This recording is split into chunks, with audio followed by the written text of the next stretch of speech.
Yo, what's up mga kabatang? Update po tayo muli as of 9:32 ngayong araw. So yan na po ang update video ng ating Taal Volcano ngayon.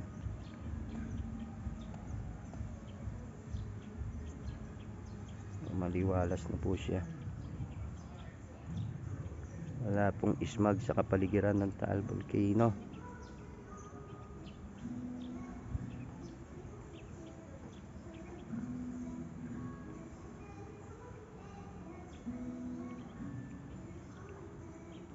Ayan po ang update video. Please pa-share mga kabatang.